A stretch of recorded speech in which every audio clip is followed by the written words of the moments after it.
उम्मीदवार का कोई प्रश्न नहीं है, कोई भी उम्मीदवार हो, हमारा वही एजेंडा है। हमारा एजेंडा विकास का एजेंडा है। हमारा एजेंडा रोहतक लोकसभा क्षेत्र को विकास के मामले में देश के मानचित्र पर लेके आने का एजेंडा है।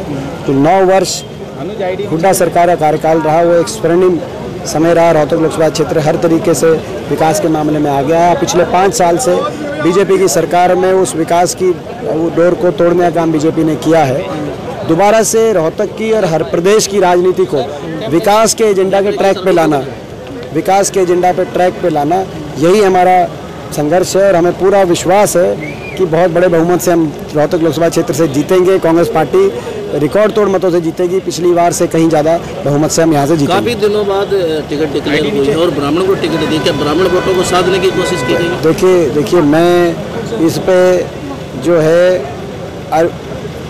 जो कैंडिडेट आए हैं उनकी रुचि नहीं थी रोहतक से चुनाव लड़ने की। उन्होंने आवेदन करनाल से किया था, उसके बाद सोनीपत से किया था, और वो रोड शो भी करनाल में करने गए थे बीजेपी ज्वाइन करने के बाद और सोनीपत में, और कहा था करनाल के लिए मैं जी जान एक कर दूंगा।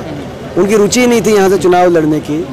तो ऐसा दिखाई दे रहा है कहीं ना कहीं ये थोपा गया टिकट और पैराशूट कैंडिडेट के रूप में उनको देखा जा रहा है। जब उनकी रुचि यहाँ से चुनाव लड़ने की थी ही नहीं, तो आने वाले समय में रोहतक लोकसभा क्षेत्र के लोगों के लिए उनकी क्या कितनी रुचि रहेगी, यहाँ के विकास के लिए कितनी रुचि रहेगी, वो यहाँ के लोकसभा क्षेत्र के लोग समझदार हैं। वो समझते हैं। वाल्मीकि समाज का आज कार्यक्रम था, क्या समर्थन दिया है, क्या करेगा? देखिए आज अम्बेडकर जयंती के हमारे कार्यक्रम हैं, लगातार सुबह से कार्यक्रम चल रहे हैं अम्बेडकर जयंती के, और भारत रत्न बाबा साहब भीमराव अम्बेडकर जी की जयंती के उपलक्ष्य में हम उनको श्रद्धांजलि देते हैं। और भाजपा सरकार जो देश के नागरिकों के अधिकार छीनने के प्रयास कर रही है, देश में संविधान को तहस नहस करने की कोशिश कर रही है, संविधान के ढांचे को बदलने की कोशिश कर रही है, जो हमारे एससी वर्ग के हमारे भाई और बहन हैं उनके अधिकारों को जो छीनने के प्रयास बीजेपी के 5 साल के राज में किए गए हैं। आज हमने संकल्प लिया